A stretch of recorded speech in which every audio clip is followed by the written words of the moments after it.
সরকার রাতারাতি তো এটার সমাধান করতে পারবে না। সবাই মিলে একটা রুমে যদি এসি চালিয়ে কিছু বিদ্যুৎ খরচ করে তুলনামূলকভাবে তো খুব কম অপচয়। সেটা যখন পিএম স্ট্রিক্টলি সেটা মেনটেন করে এবং অনেক সচিব মন্ত্রীরা যে তার রুমের ব্যবহারের ক্ষেত্রেও সেই পলিসিটা অনুসরণ করে, তখন এটা আমাদেরকে একটা বার্তা দেয় যে প্রধানমন্ত্রী ব্যক্তিগতভাবে কতটা সিরিয়াস এই ইস্যুতে।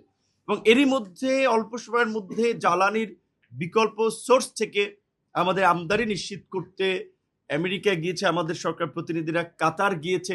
এখন ধরেন কিছু কথা এটা 5-7 বছর থেকে এই আলাপ আলোচনাগুলোর সত্যতা আছে। আমাদের সিস্টেম লস কিংবা আমাদের নিজস্ব গ্যাসের অনুসন্ধান কিংবা আমাদের স্বাধীনতা সার্বভৌমত্বের মতো আমাদের একটা জ্বালানি নিরাপত্তা আমাদের সার্বভৌমত্বের জন্যই প্রয়োজন, আমাদের অস্তিত্বের জন্যই প্রয়োজন। সেই পলিসিটা তো বিগত সরকারে যারা ছিলেন তারা এত বছরে নেয় নেই। এই সরকার এসেছে 6 মাসে। এখন যেটা আমি আপনার বিবিসিতে একটা নিউজ করেছে, আপনারা দেখবেন যে জ্বালানি সংকটের সমাধান কি বাংলাদেশের জ্বালানি সংকটের।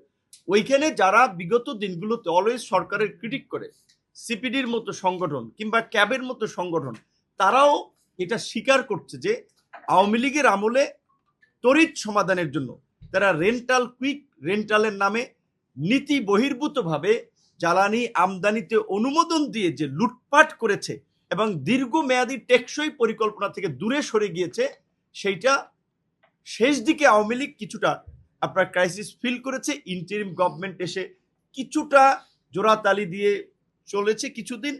চূড়ান্ত তার এই ব্যাধিটা বা চূড়ান্ত তার ড্যামেজটা বিএনপির আমাদের ফার্স্ট গভর্নমেন্টের সময় এটা ধরা পড়েছে।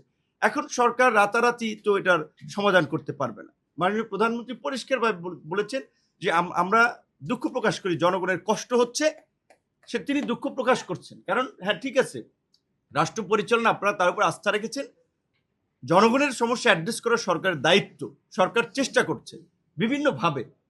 এখন এখানে আমি দেখেছি যে আমাদের বিরোধী দলের বন্ধুরা, তাদের উচিত ছিল যে দায়িত্বশীল জায়গা থেকে, আপনারা জানেন যে বিদ্যুৎ জ্বালানি নিয়ে সংসদে জ্বালানির সংকট সমাধানে বিরোধী দলের প্রস্তাবের প্রেক্ষাপটে প্রধানমন্ত্রী একটা কমিটি করে দিয়েছিলেন।